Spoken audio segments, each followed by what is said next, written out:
It's 12 minutes to 12 on BBC Newcastle. Talking as someone who's fast approaching 50, how dare you? Taking risks is something that seems to get harder as you get older. I don't know if you agree with me, but there seems to be so much more at stake. So anyone who takes the plunge and sets up their own business later in life gets respect from me, especially in this blooming economic climate, let me tell you. Philip Stuckey from... I told you, I'm on go slow today, Philip. I can't speak anymore. Philip Stuckey's from Northumberland and set up his own business and roped in the rest of the family, I think, as well. He set up Natural Empathy, making natural skin and hair care products. So, first of all, Philip, take me back to the beginning. What was your light bulb moment? Well, I don't know if there was a particular light bulb moment. We just love family business, really, and we've been in family business before. In fact, we started a textile business in 1991 called Diffusion Textiles.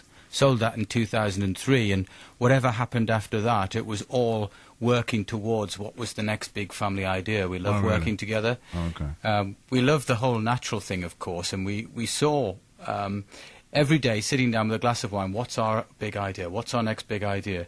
And we saw very quickly this big movement in food towards provenance. People were starting to care about where their food came from, who was responsible for it. Farmers were starting to appear on packets. And, you know, there's this whole movement towards, if you don't know where it's come from, should you trust it? And we just thought, well, nobody thinks about that with what they put on their skin. We saw a little bit of research that came out of Sweden that said 60% of what goes on your skin ends up in your bloodstream. We thought, well, that's a bit scary. Yeah, but it would, wouldn't it? Well, there's a little bit of controversy there. Some people say, well, actually there's research out there that discredits that. And so there's actually a natural movement with a whole load of research throwing it out there into the market. And, of course, the non-natural brands, the big multinational brands, don't like that, of course, so they throw their research out there as well. Okay. Have you ever been in your own... have you ever been employed by somebody else? Yes. Oh, you have? Oh, yes. Okay. And what area was that? Well, I trained as a polymer chemist and at Northumbria Uni there, and started working for George Angus, as it was then, on the Coast Road in Wallsend as a research chemist. So I sort of started off as more of an academics chemist kind of person, but I soon got driven into sales and marketing in other areas. I mean, the thing is, you've bought in some of your products. I mean, there's so much choice already when it comes to the beauty market, which is the thing. Yes. You know, you just have to walk into a chemist to see that. I mean, you know, what hand cream do you choose? What made you confident your product would stand out? Well, we looked at what was out there, of course. We spent a long time researching the market. It wasn't just a whim to try something new. I mean, we looked at what even the natural companies were claiming, and there was an awful lot out there who were putting a few natural ingredients into their formulations so that they could write natural on the box, and out it went. And we didn't think there was enough honesty in natural products. That was the first thing. The other thing we saw was that there was a big movement to take all of this skincare offshore to try and cut costs, take it to China, Eastern Europe or wherever. And also walking through the beauty department in any store, it all sort of blends into one. Yeah, it does, very much so. I mean, your wife had been in beauty care, I think, for a while, hadn't she? Well, both my wife Beverly and my daughter Madeleine went to France to have a look at what was happening there and to speak to growers. It was quite an experience, wasn't it, Madeleine, really? It was. We went on a discovery mission, and we... nice mission. Yeah. We got to meet the farmers, we got to meet the distillers, we learned why they believed in organic, why they believed in wild crafting, the huge variation, the difference between the quality of different products that you can buy, different essential oils. What's wild crafting? Wild crafting is growing in a very organic way without the label of organic, you know, where the field is not confined to the organic rules, but they don't use herbicides and pesticides and horrible nasty chemicals on the crop. We are talking to a local company, Philip Stuckey and Maddie, his daughter. They're from Natural Empathy, skin and hair care company from Northumberland. Right, chuck us some hand cream. Hey, my skin's as dry as a bone and I've got a bit of eczema in my palm. Now, why I have to have eczema in the palm of my hand, Lord alone knows, but there it is, 2 nodules. If your stuff can get rid of that, I shall be very happy. Good morning. It's 7 minutes to 12.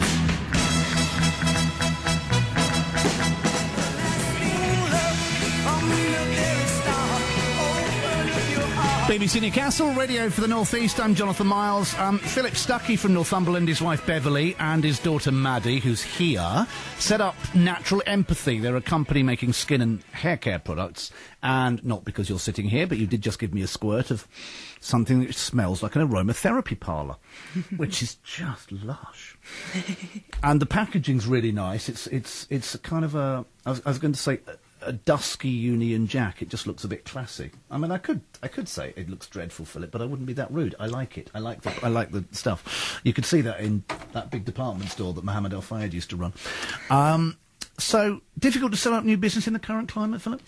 Particularly a business-to-consumer affair. I mean, we were selling business-to-business before, and we understand how business works.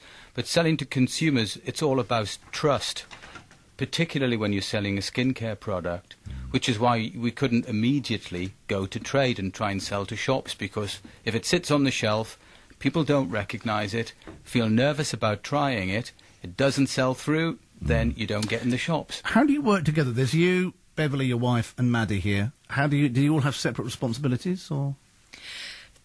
Well, with any family business, you all end up doing a little bit of everything, don't you? But yes, Dad's very much a strategy director. I focus mainly on new product development and the packaging, and Mum does everything else.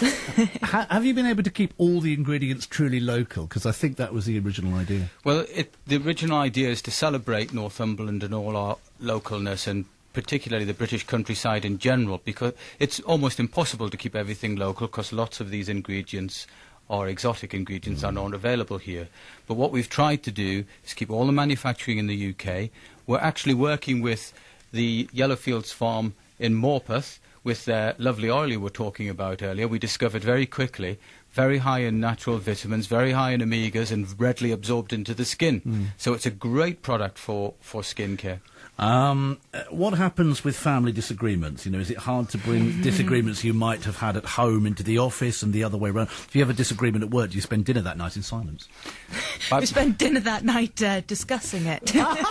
Discussing it? Well, I'm sort of come from the Brian Clough school of philosophy. You know, we have a disagreement, we talk about it for a little while, then we all agree I'm right. And that sounds about right. at the end of the day, even with a family business, somebody has to make the final decision, otherwise you're always trying to decide something by committee. But we have to recognise that we all have different strengths and weaknesses, and we work to them. Listen, thank you for coming in, and the products, and I like them. I say I like them. I mean, I like the packaging, and it smells. I've now got lovely smelling hands.